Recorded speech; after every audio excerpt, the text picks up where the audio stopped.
So, ayan, Biancy, nagbago na. Ayan, ano nga ba? Bakit nga ba nagbago na naman itong si Biancy natin, aba? Bakit nga ba? At, makikwento nga tayo dito at makikinig tayo sa mga sinasabi ni Bibi Biancy.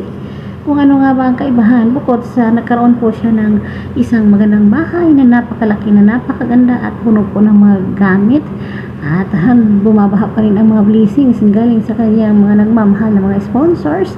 Meron talagang nagbago. Kasi nga, sa hindi po nakakaalam ay si Biancy po ay isa pong labandera, na estudyanteng labandera na sumasama sa kanyang ina na maglalaba para lamang magkaroon sila ng pambaon. So, panoorin natin at pakinggan natin kung bakit nga ba at ano nga bang pinagbago sa kanya. Ibang-iba na po talaga po yan nung simula po nung matagpuan po ni Dr. Love.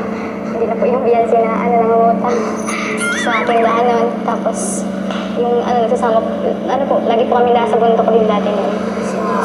So, kumbaga marami kang mga pinagdaanan sa buhay mo. Pero ngayon po, Pero, ito Biancy,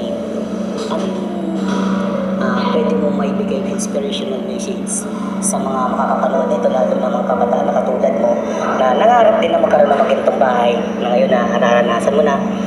wag lang po sila wag lang po sila sumko sa sa buhay po nila na tuloy-tuloy lang po sa amin po ng mga pagsubok po baga kasi araw-araw man po tayo may pagsubok.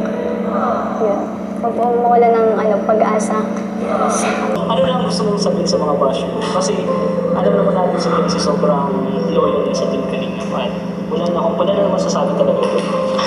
Ano masasabi mo sa mga basher? Yung iba po kasi talagang naman po ako pang motivate na lang po din sa akin siguro yung iba.